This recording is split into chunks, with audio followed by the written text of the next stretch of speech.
In 2018, Apple's marketing for the iPad was focused on one thing. This is going to replace your computer. What's a computer? It stands to reason then that in 2024, Apple's marketing is focused on, well, you could watch good movies on it, right?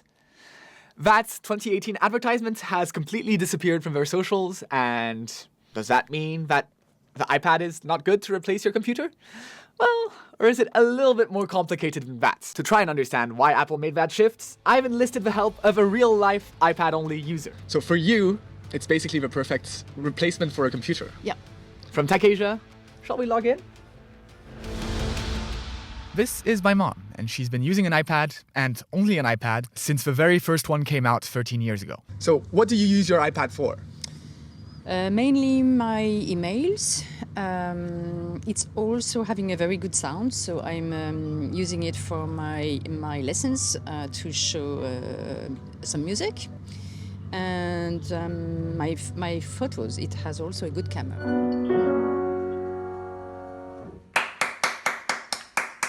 The iPad itself is really powerful. I mean, even an iPad that's a few years old probably is more powerful than that old PC that's rotting in your house. And besides, you can do animations, you can draw, you can even edit videos or create podcasts from your iPad. All right, water break. So for you, you don't have any issues with it. You use your phone and your iPad, and that's all you need. It's a very good combination. Despite how powerful the iPad itself is, there are some things that you just can't do. So let's say WhatsApp doesn't have a native iPad version, so you have to rely on some janky web apps that have lots of ads and everything. It definitely works, but again, it doesn't scream iPad as your only computing device. Because I can also do my WhatsApp on that. It just needs to coordinate, but I have everything on that. For simple tasks like email or browsing the web, the iPad has been able to do just fine for the past, almost decade. But how about someone who wants to do a little bit more?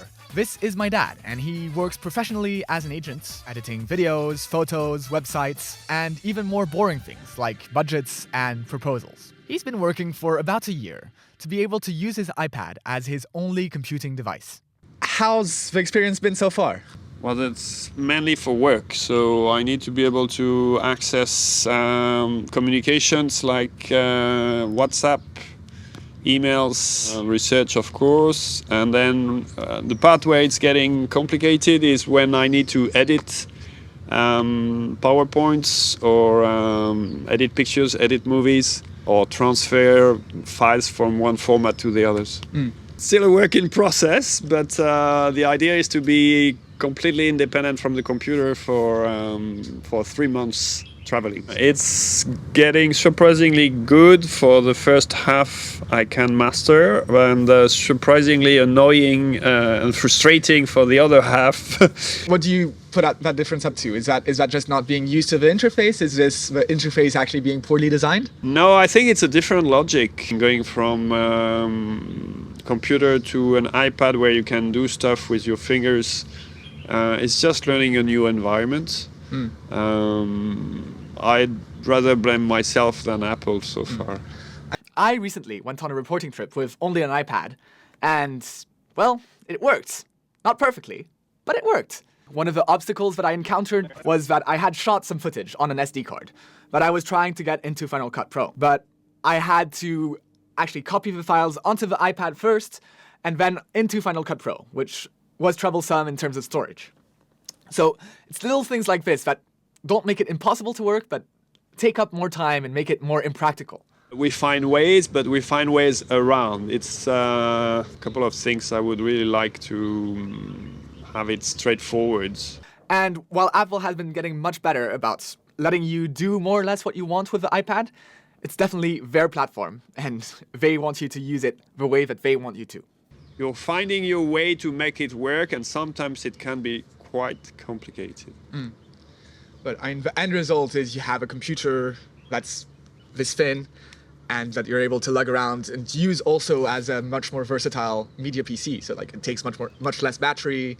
Yeah, but I mean, I really do it for the sake of traveling. The weight difference is not that great, and I'd rather have a PC than an iPad if I can. For myself, and I'm not using an iPad much outside of actual work, so I'm using it for video editing. At that point, the limitations become much clearer. You can't use Final Cut Pro projects that you've done on the iPad on a computer. So if I actually wanted to use it for work and as an actual PC, I wouldn't be able to really use it to its full potential. For photo editing or things that are directly integrated, like Lightroom is, then it's great. You don't have to deal with actually transferring files, but anytime you go into a more professional use case, like video editing, that's not directly integrated, then you hit a lot more roadblocks and it becomes much more frustrating. For example, did you know that Final Cut Pro for iPad does not support subtitles? Well, I didn't, and that kind of got me in trouble when I was on that reporting trip. So the more ambitious parts of Apple's marketing, saying that it'll replace the computer entirely, didn't quite pan out, but for students, or for most people, I think it mostly did. And what more do we need from the new May announcement than a brighter screen, a better battery life, better speakers, all the kinds of things that people actually care about. In the meantime, for myself and my dad, who are trying to hack away at things, well, we've been hacking away at them for a while, so we'll keep doing that. If you want to hear me hacking away at things for more time, we have videos coming out every week. Notably, the coverage of the May Apple event that's going to come in 2 weeks. So make sure you stay tuned for that.